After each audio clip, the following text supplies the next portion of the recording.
नमस्कार माझे छोट्या दोस्तांनो आणि त्यांच्या पालक मित्रमंडळी शिक्षक सर्वांनाच तुम्हा सर्वांचे सविता फावडे अकॅडमीमध्ये स्वागत आहे। आज आपण आपल्या मराठीच्या तासाला नवीन धड्याची सुरुवात करणार आहोत। धडा आहे आपला चौथा। धड्याचे नाव आहे एकीचे बळ। तुम्हाला एक गोष्ट माहिती आहे का मुलांनो? एक आजोबा असतात आणि त्यांची मुलं काम करत नसतात, तर ते ऐकत पण नसतात, लेझी आणि आळशी असतात। ते खूप आजारी असतात आजोबा आणि त्यांना काळजी असते की आपल्या मुलांना कसं सुधारायचं। तर एके दिवशी ते त्या मुलांना एक एक काठी आणायला सांगतात लाकडाची। तर ते प्रत्येकाला देतात।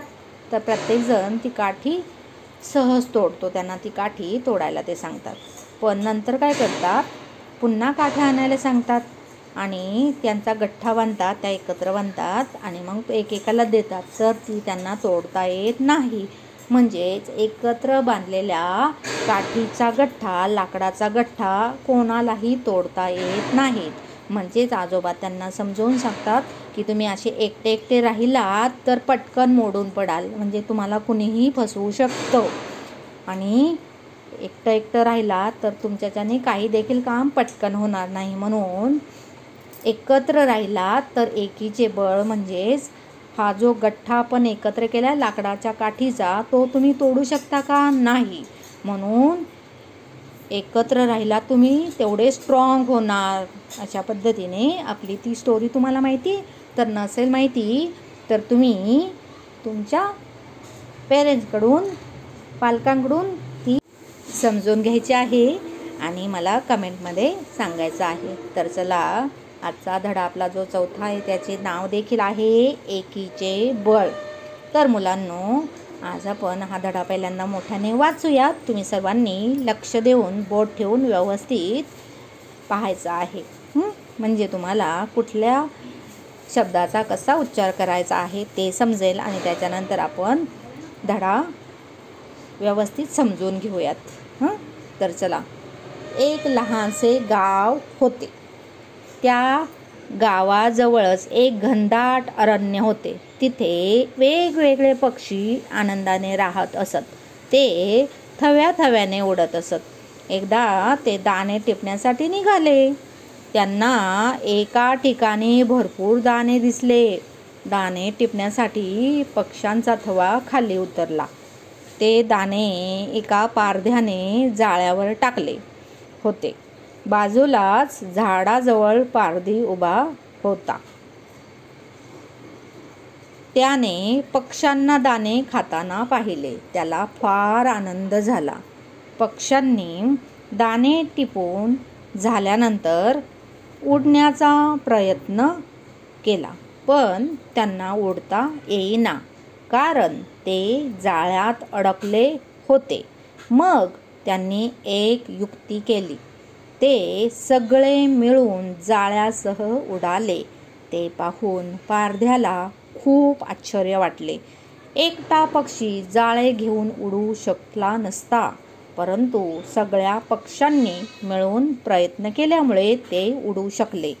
या गोष्टीतून एकीचे बळ कसे महत्त्वाचे असते ते कळते।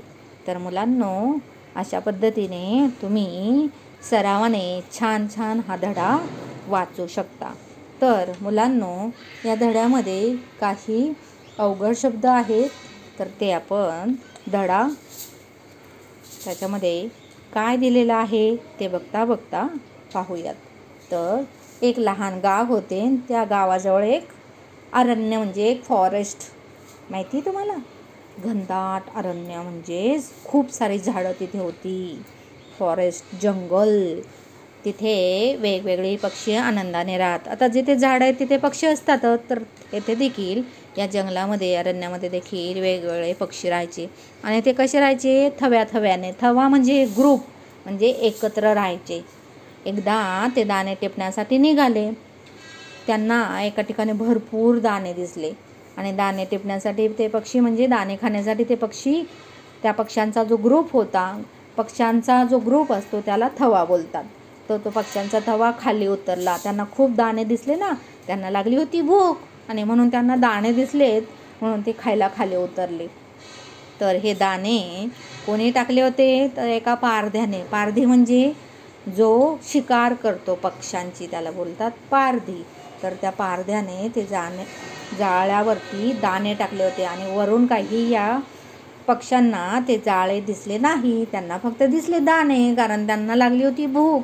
आणि कधी पटकन आपल्याला झटपट एखादी गोष्ट भेटली की आपल्याला बिना कष्ट एखादी गोष्ट भेटली, आपण खूपच खुश होतो, लगेचच विचार करत नाही की आपल्याला सहज जर एखादी गोष्ट भेटती तर त्याच्या मागे काहीतरी कारण असू शकतं. असंच येथे या पक्ष्यांनी देखील विचार केला नाही.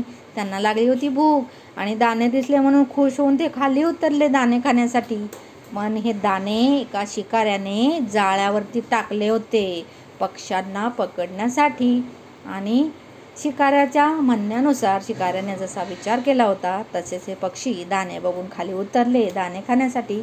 आणि तो शिकारी जो पारधी होता ज्याने दाणे जाळ्यावरती पसरवून ठेवले होते, तो बाजूला झाडामागे लपून बसला होता. तो पाहत होता हे सगळं काही. आणि हे सगळे पक्षी उतरले खाली. खूप भूक लागली होती, त्याच्यामुळे पटापट त्यांनी दाणे खायला सुरुवात केली. आणि नंतर त्यांच्या लक्षात आलं, अरे आपल्याला उडताच येत नाही आहे, म्हणजे आपल्याला कोणीतरी फसवलेलं आहे आणि इथे तर आहे जाळं. जेव्हा दाणे खाऊन झाल्यानंतर त्यांना लक्षात आलं की आपण संकटात सापडलेलो आहे. म्हणजेच मुलांना एक गोष्ट लक्षात ठेवायची आहे, कष्ट केल्याशिवाय, श्रम केल्याशिवाय फळ चांगलं भेटत नाही. जर एखादी गोष्ट तुम्हाला सहज भेटत असेल तर म्हणायचं की काहीतरी अडचण आहे, आपण काहीतरी प्रॉब्लेममध्ये फसणार आहोत. म्हणून कष्ट करायचं, श्रम करायचं. म्हणजे तुम्ही काय करू शकता? अभ्यास करणं हे तुमचं काम आहे, ते तुम्ही चांगलं करायचं आहे, म्हणजे तुम्हाला नक्कीच चांगले मार्क्स पडणार. तर कबुतरांच्या लक्षात आलं आपण अडकलेलो आहे. तर मग त्यांनी काय विचार केला, आता आपण सगळेजण तसे ते थव्याने ग्रुपनेच राहत होते ना, ग्रुपनेच राहायचे, ग्रुपने उडायचे, ग्रुपने खाऊ शोधायला जायचे. तर येथे देखील त्यांनी विचार केला, हुशारी दाखवली. सगळ्यांनी मिळून एक साथ जोर लावायचं, सगळ्यांनी पंख हलवायचे, सगळ्यांनी एकाच वेळेस उडायचा प्रयत्न करायचा. एकाच वेळेस उडालो की आपण हे जे जाळं आहे ते देखील घेऊन उडूयात. आणि त्यांनी तसंच केलं. सर्वांनी शहाणपणा दाखवला. याच्या अगोदर आपण एक धडा शिकलेलो आहे. कुठला? बकऱ्याचा 2 नंबर शिकलेलो आहे. आठवतोय? कोणाला आठवतोय? चतुर बकरे. त्याच्यामध्ये 2 बकरे असतात. तर ते अरुंद पुलावरून कसे जातात? एक जण शहाणपणा दाखवतो, खाली बसतो, दुसरा त्यांच्या अंगावरून उडी मारून जातो. आणि त्याच वेळेस 2 बोकड येतात, तर ते हुशारी दाखवतात, भांडत बसतात. तू तिकडे जा, मला पहिलं जाऊ देत वगैरे असं भांडत बसतात. आणि मग दोघेही नदीत बुडून काय होतं? वाहून जातात. तर असं काही या पक्ष्यांनी केलं नाही बरं का. त्यांनी मी नाही उडणार, तूच उड, मला नाही उडायचं, असं काही केलं नाही. त्यांनी सर्वांनी शहाणपणा दाखवला. ते हुशार होते, समजूतदारपणा दाखवला आणि सर्वांनी एक साथ उडायचं ठरवलं. आणि सर्वजण एक साथ उडाल्यानंतर त्यांना एवढी ताकद भेटली की ते जे जाळं होतं ते देखील उडत घेऊन ते वरती गेले. आणि मग पुढची स्टोरी आता इथे दिली नाही आहे, पण पुढे आहे स्टोरी की त्यांनी हे जाळ्यासह कुठे गेले ते, त्यांना तर ते जाळ्यातून निघता नाही येणार. ते गेले, त्यांचा फ्रेंड होता उंदीर मामा डोंगरावरती, तिकडे गेले. मग त्या उंदीर मामाला सांगितलं हे जाळं तोड. मग त्याने उंदीर मामाने त्याच्या चांगल्या धारदार दाताने जाळं तोडलं आणि अशा पद्धतीने हे पक्षी पुन्हा उडायला लागले. म्हणजेच एकीचं बळ जर या पक्ष्यांनी दाखवलं नसतं तर ते त्या जाळ्यामध्ये तसेच राहिले असते.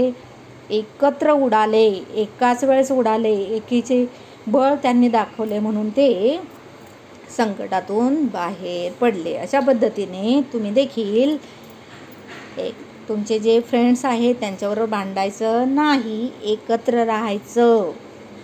काय तुमचे फ्रेंड सर्कल तुम्ही जर एकत्र राहिलात तर फ्युचरमध्ये तुम्ही एकमेकाला हेल्प कराल.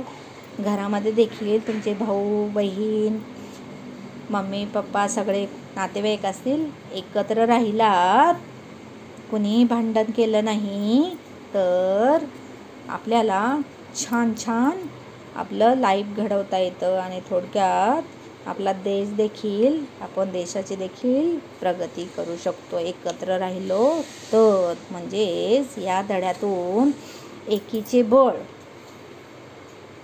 किती महत्त्वाचे आहे. भांडायचं नाही, एकत्र राहायचं. एकत्र राहिलो की आपली शक्ती वाढते, आपण मोठ्या जोमाने शक्तीने काम करू शकतो. तर अशा पद्धतीने आजचा धडा आपला संपलेला आहे आणि मला आशा आहे की हा धडा तुम्हाला सर्वांनाच आवडला असेल आणि एकीचे बळ काय हे तुम्हाला छानसं समजलं असेल. तर मुलांनो, पुढच्या तासाला आपण एकीचे बळ या धड्यावरील प्रश्न उत्तरे पाहूयात. तोपर्यंत बाय बाय.